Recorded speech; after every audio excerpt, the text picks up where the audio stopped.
This is the Global Podcast Network, where executives and professionals connect, share, and inspire. Stay tuned for the conversations that drive success.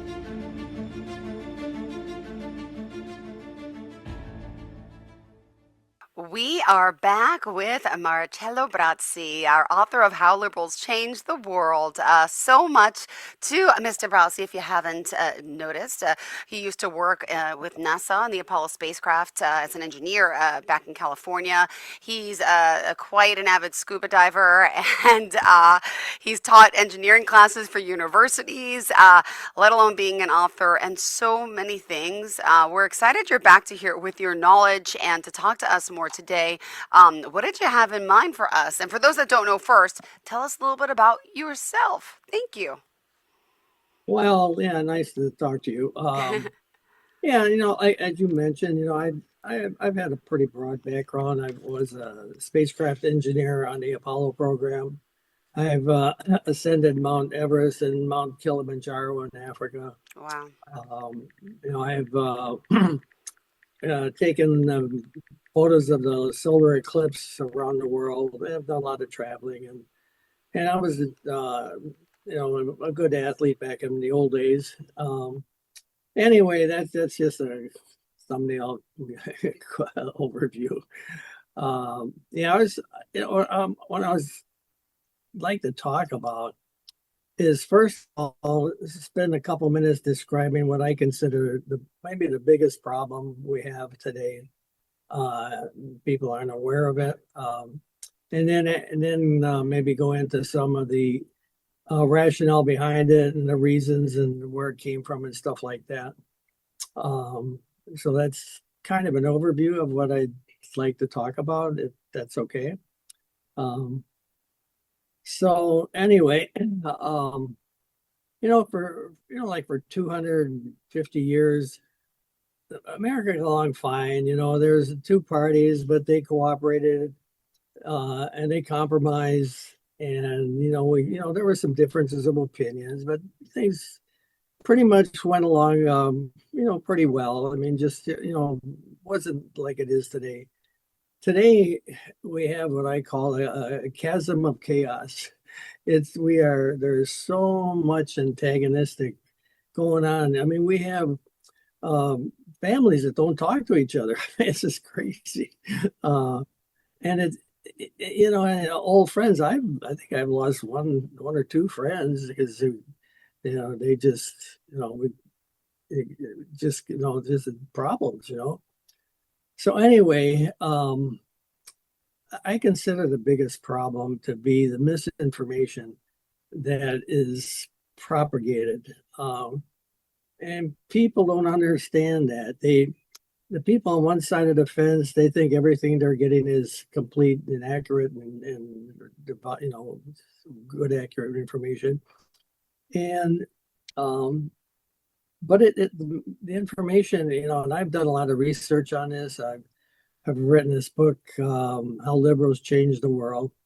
That's about 3 years of research, and I dug into all the history and the events and some of the voting records and all that stuff. A lot of details. The book has a lot of facts and figures in it. It's not a book about opinions and I think this and I think that. Anyway, there's a lot of misinformation going on out there, and I think that needs to be pointed out. I think people need to be aware of it. And just give you just a couple examples. I mean, there's hundreds of examples, but let me just give you a couple. You might recall that Fox News had to pay a fine of $800 million in American money for their false reporting, for their fake news. They were not reporting the news accurately, and they were twisting it, and they were just not giving people the accurate information. Well, that's just one point of the past. More recently, and like I said, there's a lot of examples. More recently, we have the example of Trump's campaign in 2024. I've talked to people, and one of the biggest reasons people voted for him, independent people, one of the biggest reasons they voted for him, believe it or not, is because he promised to lower prices on day one. He said, well, I'm going to lower. And my people I've talked to say, oh, yeah, man, that's why. Well, let's vote for him. Anyway, as we all know, prices did not go down. In fact, they're still going up. And after the election, Trump famously said, I couldn't care less about the prices. So, I mean, that's just that's the kind of stuff I think people have to be aware of. Another thing he said in that election was, which is, I don't know, it gets me upset. He said that Biden was responsible for worldwide inflation. Well, that doesn't make any sense. Biden couldn't cause worldwide inflation. In fact, actually, under Biden, inflation dropped from 7% down to 2%, but that's never mentioned. And to make it even worse, the Democrats never challenged him on any of this.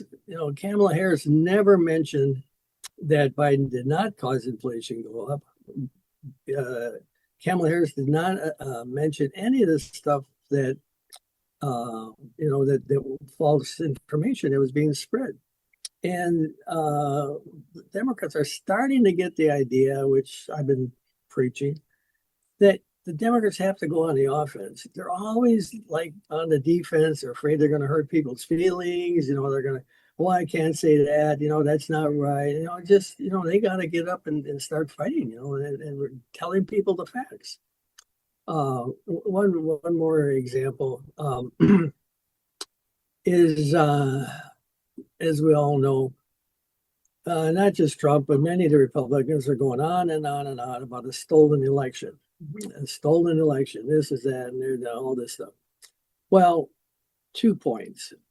First point is that prior to the 2024 election, in fact, 160 polls all predicted almost the exact outcome of the election. Like I think it was 51.5% for Biden and 49% for Trump. Well, polls cannot predict fraudulent voting. I mean, that doesn't even make any sense. How could you predict fraudulent voting? So I'm just saying that the actual election was the polls were verified by the fact that the election came out exactly as they predicted. Another point in that area is that they go on about ballots that were illegitimate or whatever. Well, I think we all know that your name doesn't go on a ballot. I mean, you can't say, oh, Jack Smith voted for this or Tony Bonoli voted for that. The ballots are secret. You don't know who they voted for. So how can you really say there was any fraud? Anyway, those are just a couple of the examples. I have a few more maybe later. So what happened? This is the big question. And this is covered in detail in my book. There was a big shift in 1987. Back up a little bit, 1949, Congress and President passed a bill, some of you might know this, called the Fairness in Broadcasting Bill or law. This law did not stop free speech. It just simply said that whatever one party says or one group says, the opposing party or whoever has to be given equal time.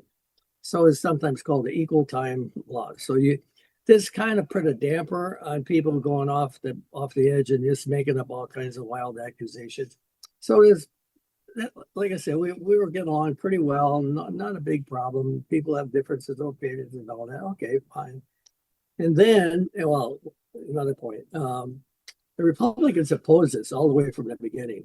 I mean, from the day one when it was passed and before that, they were always trying to get that thing repealed. They just didn't like that.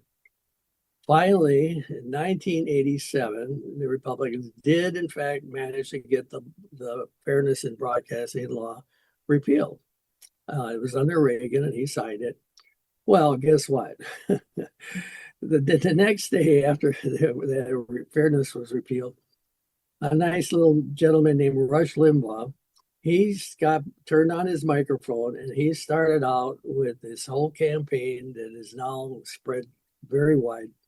The first thing that they did was try to uh, change the meaning of the word liberal. And they've done a good job of that. A lot of people don't know what the word liberal really means. Um, it's they liberal, if you look it up in a dictionary, which I did, I put it in the book. Liberals are open to new ideas, open to different anything that's new and different people, ethnics. They're open to change, making progress and that type of thing. But uh, the Fox News and other people, they just turn it around and they're saying that, oh, Democrats or liberals are the enemy of the state and they hate America and that kind of stuff. The they changed the meaning of the word liberal, and that's probably one of the biggest problems in today in politics is the misinformation and the changing of the word liberal. I've talked to people who they really honestly believe, this is hard to believe, they really believe that the Ku Klux Klan was a bunch of liberals. It makes no sense whatsoever, but they really believe that. I mean, I can't believe it. Another thing is they believe that communists are liberals. No, again, that is totally wacky. And I point, when I'm talking to these people, I said, well, look up what the word liberal means in a dictionary. Not only that, but the word liberal means the same thing in every language, at every point in time, in every country. It's meant basically the same thing. I've told you the definition of the word liberal is. And so you can't just go around changing English words because they don't fit your agenda. I mean that just doesn't make any sense. But that's what they did, and they've been successful in their audience.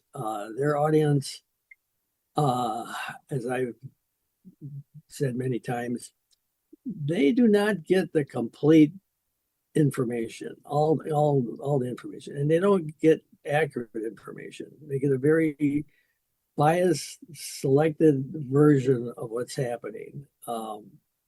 The they don't get both sides of the issue. I mean, I think it was Ronald Reagan who once said, if the only thing you know is one side of an issue, then you really don't know anything.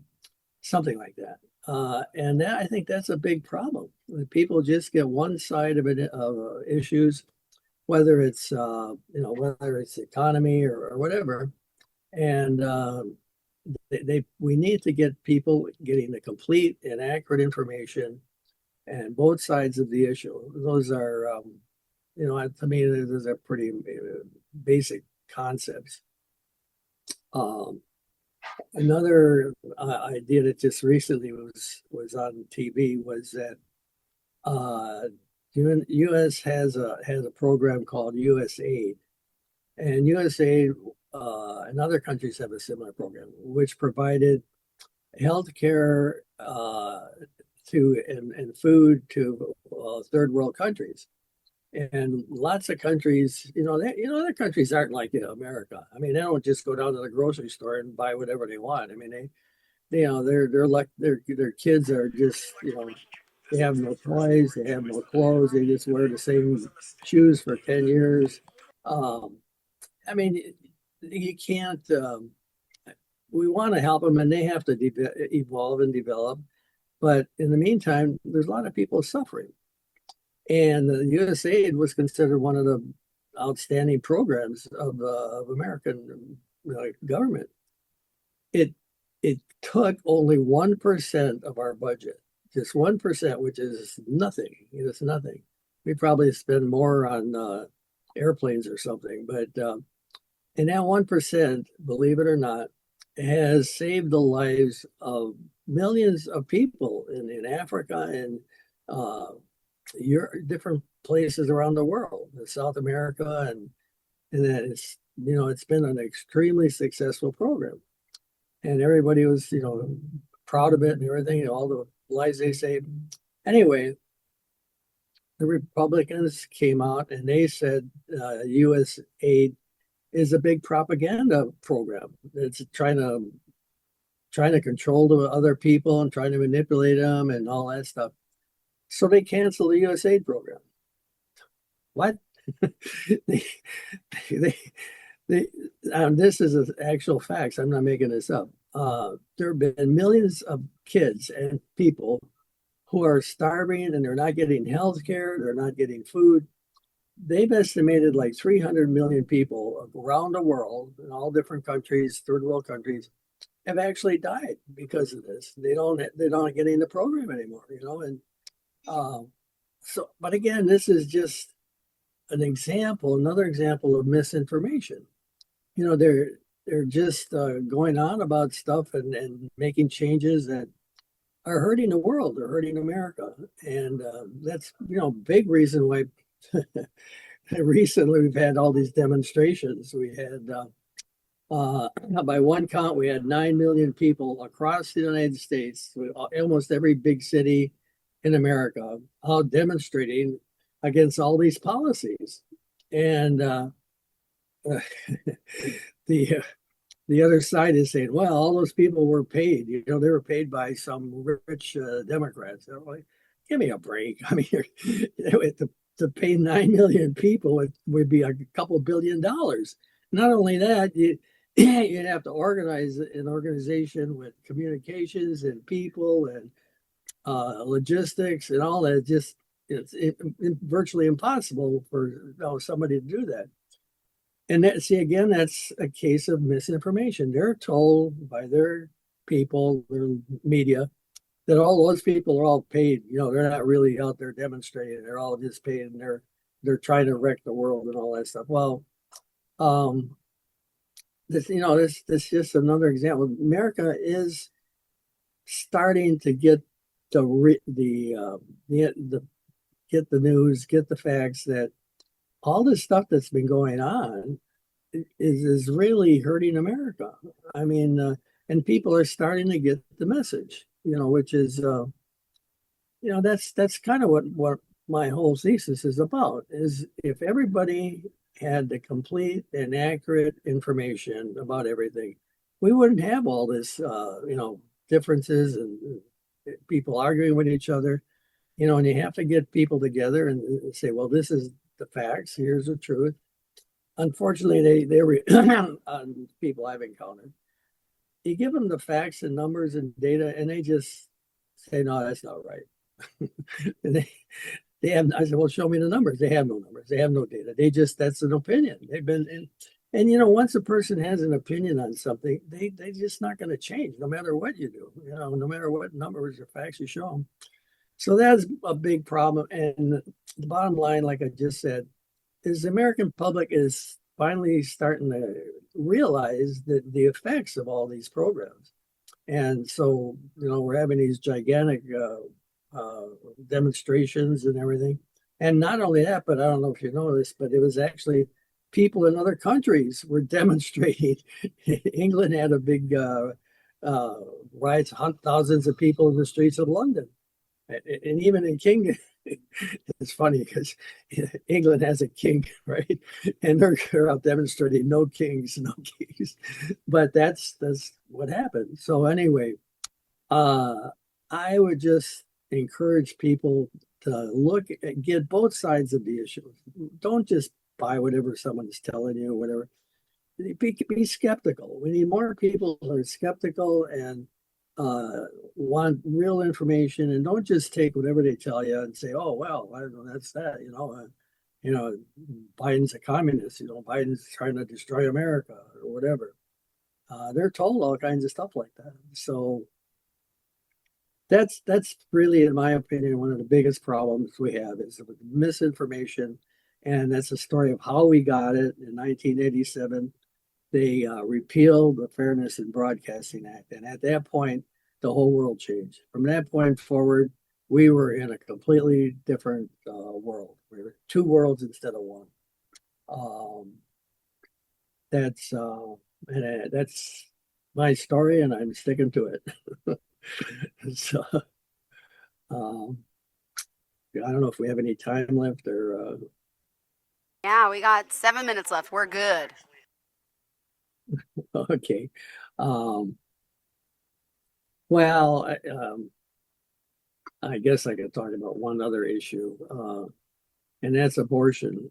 Um, the biggest difference in opinion on abortions is the religious people believe that it's at the instant of the conception that's a human being, a living human being with a soul and everything.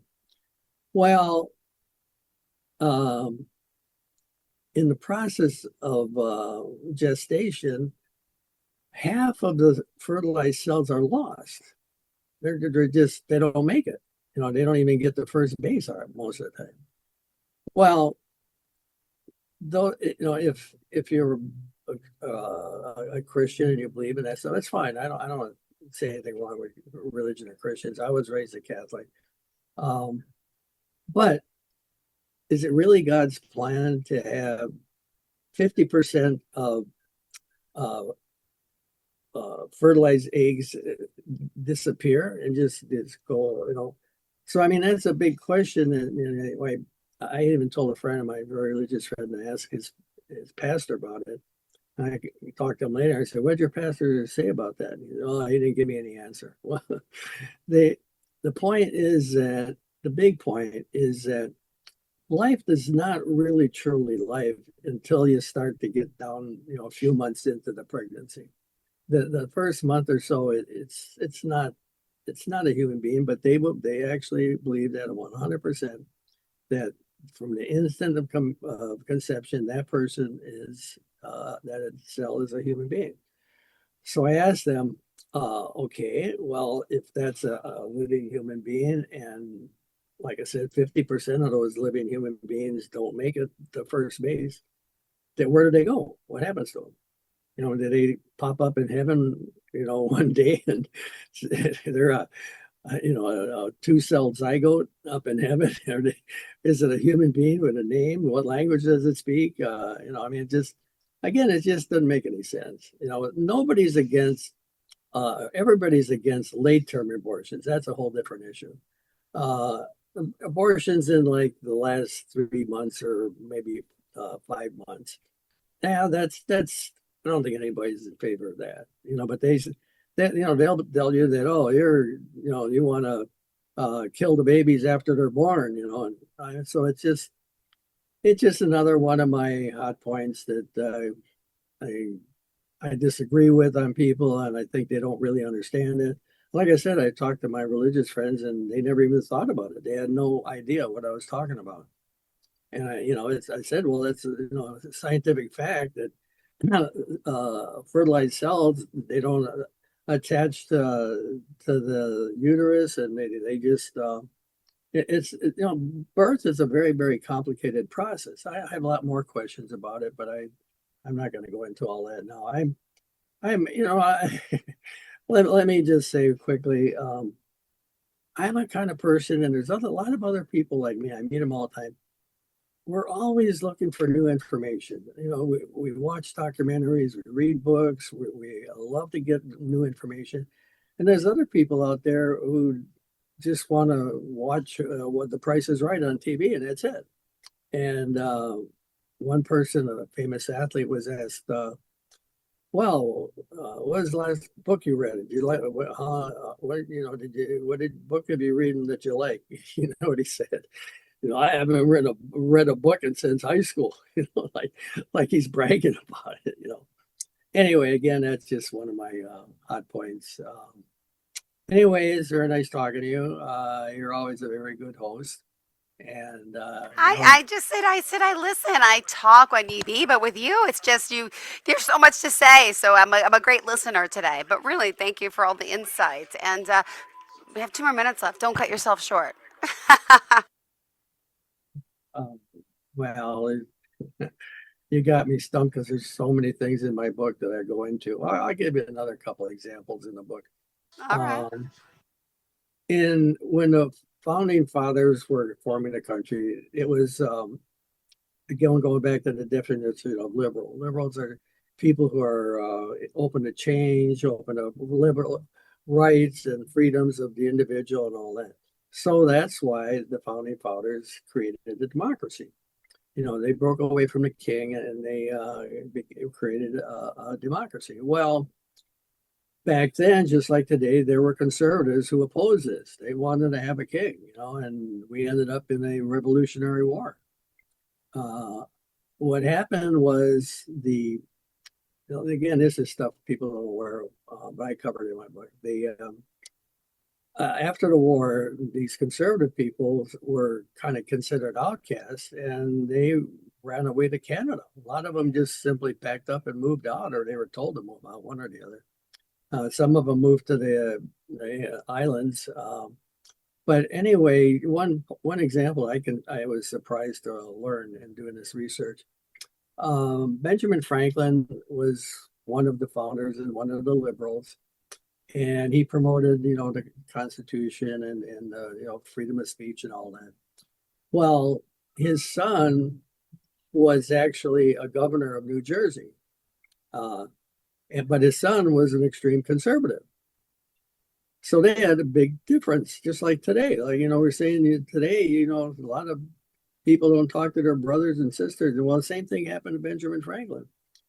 He and his son just could not agree on starting a new country with more freedoms and freedom of speech and all that stuff. So, and they never came to an agreement. And Benjamin Franklin disowned his son, said, cut him off, wouldn't talk to him, even as he was reaching the end of his life. He still would not. His son was hoping they would get back together, but Benjamin Franklin just said, he just didn't want to have anything to do with him. But that's just way back when, hundreds of years ago, and we're still facing that type of, attitude that people just can't compromise and understand the other person. So I got a lot of little stories like that, and I got another story about Benjamin.